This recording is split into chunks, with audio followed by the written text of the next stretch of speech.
Hey guys, welcome back to another video. My name is Manny, and in today's video we're going to be talking about the humbling of Coinbase. Now, for anyone who doesn't know, Coinbase is one of the biggest crypto exchanges operating at the moment, and in the recent couple months they've just been on a downfall, and we're going to go over everything that has happened, so stay tuned and let's get into it. So this article was actually posted by the New York Times, and it's called The Humbling of Coinbase. In just over a year, the United States' largest cryptocurrency exchange went from a triumph public offering to a crypto winter of cost-cutting and layoffs. Brian Armstrong is the CEO of Coinbase, and he's the chief executive of the largest cryptocurrency exchange in the United States. And he traveled across the world to make an announcement in early April that Coinbase is bringing crypto to India. Coinbase planned to set a hub of 1,000 employees by the end of 2022 in India. It was a chance for Coinbase to transform finance in a country of more than 1 billion people and bring new customers into their company. So pretty much this was absolutely phenomenal news. More people coming to their company means more trading fees, because that's how Coinbase makes most of their money, is through trading fees. While they were in India, the week of, Coinbase got some bad news. A government-backed group issued a statement suggesting that the company would be unable to use a crucial payments platform, which is a system that was supposed to allow Coinbase customers to convert their rupees into virtual currencies like Bitcoin and Ethereum.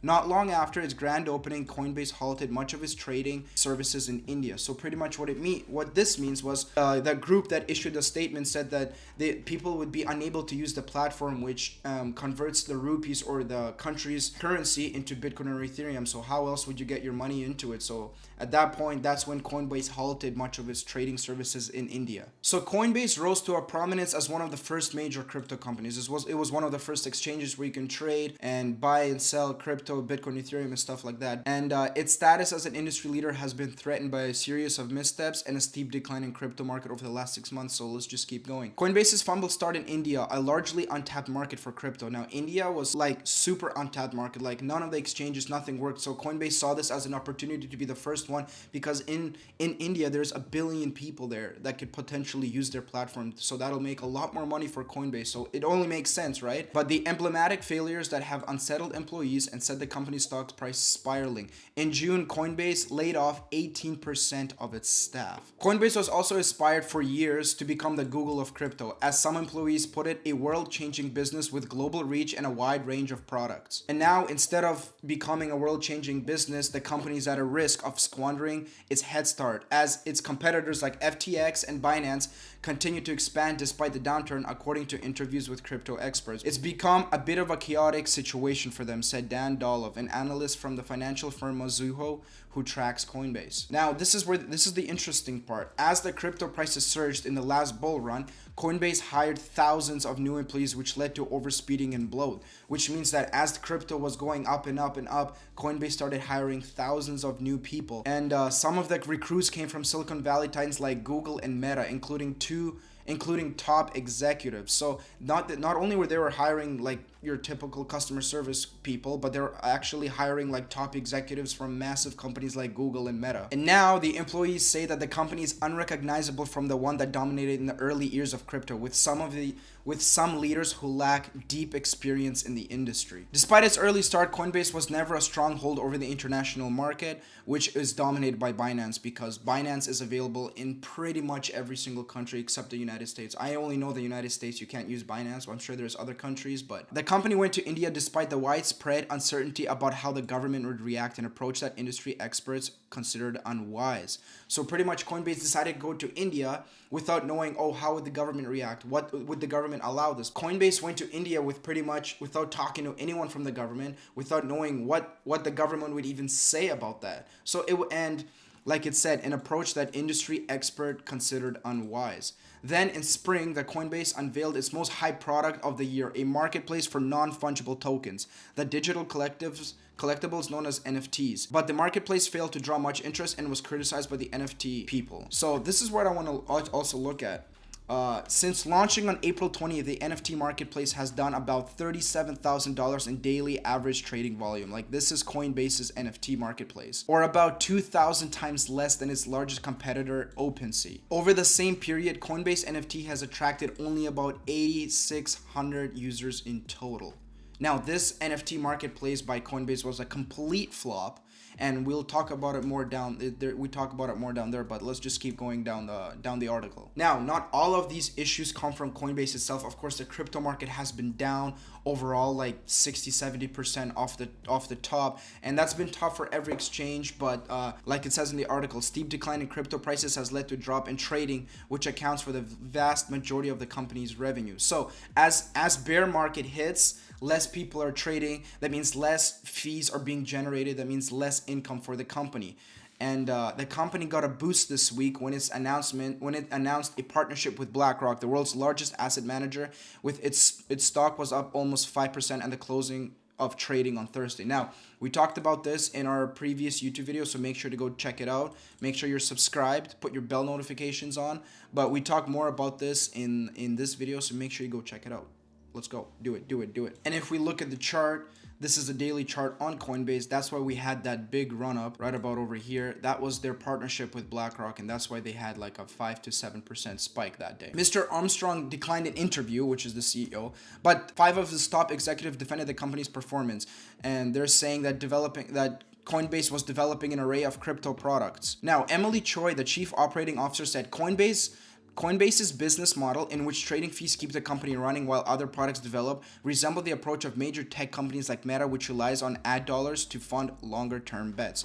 Now, like I said before, now with the bear market going on, Coinbase is making a lot less money because less people are trading, people are starting to get worried, people are scared, blah, blah, blah. I'm not going to put my money there, blah, blah, blah. So that means less fees are being generated, less money coming to Coinbase. And that creates a big problem because as there's less people trading, but Coinbase already hired thousands of new employees. So they doubled their expenses, but their income is like 50 to 70% way less than it was because there's less people trading. So that creates a problem within the company. Crypto was founded in 2012 by Mr. Armstrong and Fred, a former Goldman Sachs trader who now runs a crypto investment firm. In an industry rife with fraud, which we all know crypto is just filled with scams and filled with rug pulls and stuff, but Coinbase actually managed to establish themselves as a reputation as a safe, easy to use platform for buying and selling crypto. But as the business grew, Mr. Armstrong's leadership sometimes drew internal dissent. In 2020, black employees complained about discriminatory treatment, which like I'm sure they refer to like racism and stuff. In April 2021, Coinbase went public at an $86 billion valuation, making Mr. Armstrong one of the crypto's wealthiest executives. But as Coinbase grew, some employees worried that it wasn't doing enough to compete with FTX and Binance in the international market. So this is where FTX and Binance started overtaking Coinbase, because Binance and FTX are pretty much across the world, but because Coinbase tried to go to India and they weren't successful, they're losing a lot of potential customers. In 2019 and 2020, Coinbase executive discussed opening an international hub in Singapore. The company recognized the need to compete with Binance by offering a wider array of tokens as well as derivatives trading products prohibited in the United States. But the project never came. And more recent efforts at international expansion have found it. In India, Coinbase said it would plug into a popular government-backed payment system called Unified Payments Interface. But shortly after Coinbase's announcement, the National Payments Corporation of India, they tweeted that they are not aware of any crypto exchanges using UPI. And soon, Coinbase finally cut off access in India. Local customers can still use the exchange to trade one type of crypto for another, but they can't buy digital assets with traditional currency. In an earnings call in May, Mr. Armstrong said the company had faced informal pressure from the Indian authorities. I mean, that's what you get when you just show up in a country without talking to the government, without talking to any government official or finance officials and seeing what possible like roadblocks are we going to see or whatever it is. They just kind of came to India and decided to start their project, but they failed because at the end of the day, there's standards and that's how the government operates. So yeah, they finally cut off all of their access to India after this whole National Payments Corporation of India tweeted that they're not aware of any crypto exchanges using UPI. Again, Mr. Armstrong said, our preference is really to just work with them and focus on relaunching. And now Prasada Roy, a technology policy consultant in India, said Coinbase overestimated the government's potential support and it went overboard.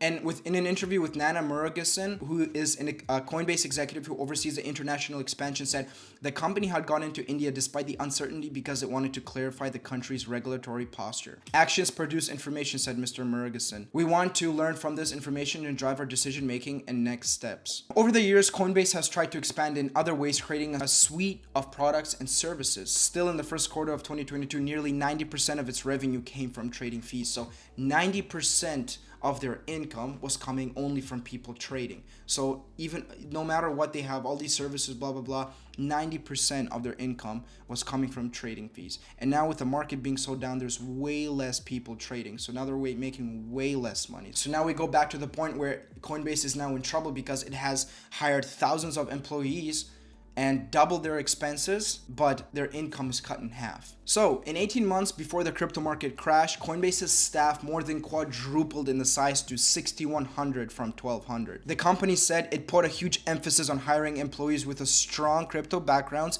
especially in key product development roles. But as Coinbase grew, projects started to feel overstaffed. This is what I was talking to you guys before.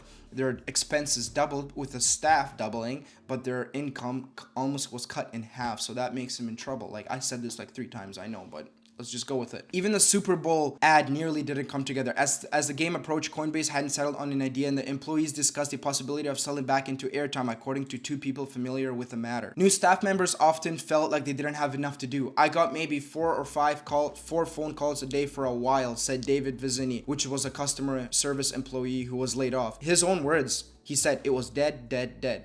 Ms. Choi, which is a chief operating officer, acknowledged that Coinbase had overhired during the pandemic and said it was difficult to integrate new recruits in a remote environment. The crypto market crashed in May, causing Coinbase's stock price to fall about 60%. In the first quarter, Coinbase's revenue dropped 27% from a year earlier to 1.17 billion, even as its expenses more than doubled to 1.72 billion. That month, the Coinbase employees circulated a petition demanding the ouster of several top executives. Mr. Armstrong responded aggressively on Twitter, calling on disgruntled employees to quit. Like, this is serious.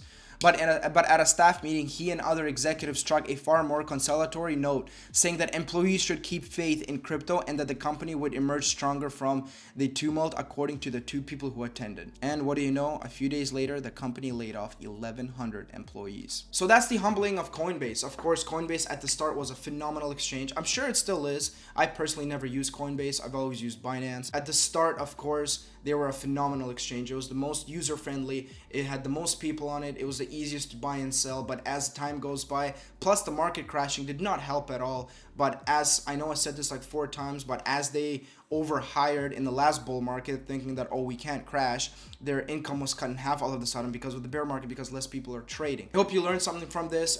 Again, it's like a little history lesson on one of the biggest crypto exchanges. I hope you liked the video. Like, subscribe, and make sure to turn on your bell notifications, and I'll see you guys tomorrow.